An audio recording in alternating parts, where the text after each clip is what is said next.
শারীরিক অত্যাচার নিয়ে আমি কথা বলতে চাই না, কিন্তু যেটা আমার সবচেয়ে বেশি অপমান বোধ হয়েছে সেটা হচ্ছে আমাদের বাংলাদেশি পাসপোর্ট তারা ছুঁড়ে মাটিতে যখন ফেলেছে। বাংলাদেশের মানুষের ভালোবাসা আমাকে আসার সুযোগ তৈরি করে দিয়েছে।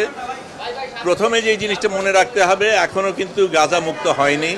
গাজার মানুষরা এখনো আক্রান্ত, তাদের উপর এখনো নির্যাতন চলছে, এবং সেটা যতক্ষণ না হয় আমাদের কাজ কিন্তু শেষ হয়নি।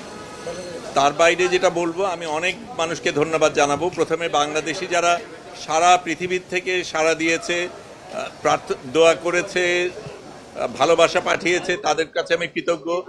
আমি তুরস্ক এয়ারলাইন্স আমাদের আসার ব্যবস্থা করে দিয়েছে, তাদের কাছে ধন্যবাদ জানাই। আমাদের দেশের সরকার যেভাবে সাড়া দিয়েছেন, আমাকে ওইখানে ইস্তানবুলে আমাকে গ্রহণ করেছেন, একদম আমার সাথে কোনো যোগাযোগ করার কিছু ছিল না, সেগুলির ব্যবস্থা করে দিয়েছেন, সেগুলির জন্য ধন্যবাদ। কিন্তু আবারও আমি বলবো যে আমাদের আসল সংগ্রাম বাকি আছে। যতক্ষণ ফিলিস্তিন মুক্ত না হবে ততক্ষণ আমাদের সংগ্রাম চলতে হবে।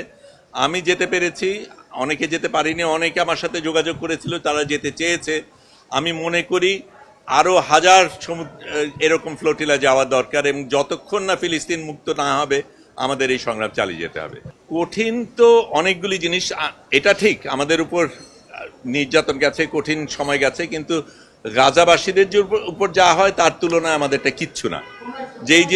যেই জিনিসগুলি হয়েছে সেটা প্রথমে আমাদের একেবারে শুরু থেকেই যেই জিনিসগুলি ছিল, একেবারে প্রস্তুতির দিক থেকে অনেকগুলি সতর্কতার ব্যাপার ছিল, নিরাপত্তার ব্যাপার ছিল, অনেক কিছু আপনারা জানতে চেয়েছেন, আপনাদের জানানো যায়নি নিরাপত্তার কারণে, কিন্তু আমাদের একটা স্ট্র্যাটেজিক্যালি চলতে হয়েছে। আমি প্রথমে এই ফ্লোটিলায় যাওয়ার সুযোগ পাই 24 তারিখে, সম্ভবত সেপ্টেম্বরে। তখন আমি নিউ ইয়র্কে, তখন খুব দ্রুত টিকিট কেটে ঢাকায় এসে ঢাকার থেকে বদল করব, কাজে আমি ওখান থেকে আম্মান যাই, আম্মান থেকে দোহা যাই, দোহা থেকে ঢাকায় আসি, ঢাকায় এসে এখানকার কিছু কাজ সেরে অল্পক্ষণের মধ্যে আবার ফ্লাইট নিয়ে রোমে যাই।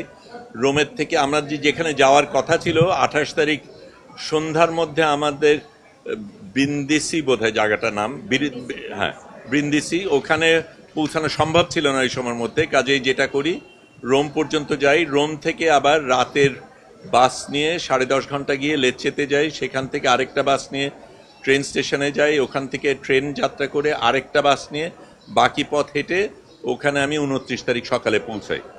সেই দিন আমাদের প্রস্তুতি পর্ব ছিল, ট্রেনিংয়ের ব্যাপার ছিল। পরের দিন সকালবেলা আমরা রওনা দেই এবং তখন থেকে আমরা যাত্রা শুরু করি।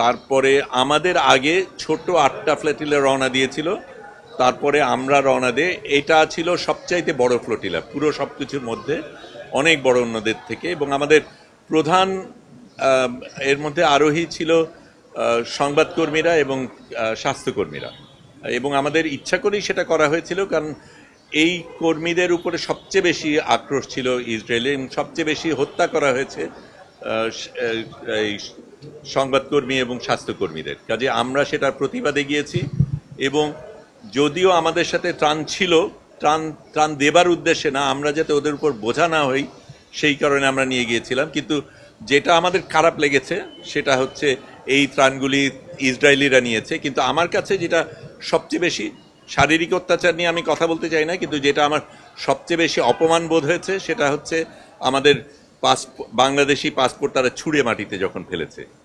এইটা আমাকে ভীষণভাবে আক্রান্ত করেছে, এবং এই অপমান বোধের এটার জন্য আমাদের বিচার আদায় করে নিতে হবে, এবং কোনো দেশ আমাদের সাথে এইভাবে আচরণ করে পার পেয়ে যাবে সেটা যাতে না হয় আমাদের দেখতে হবে।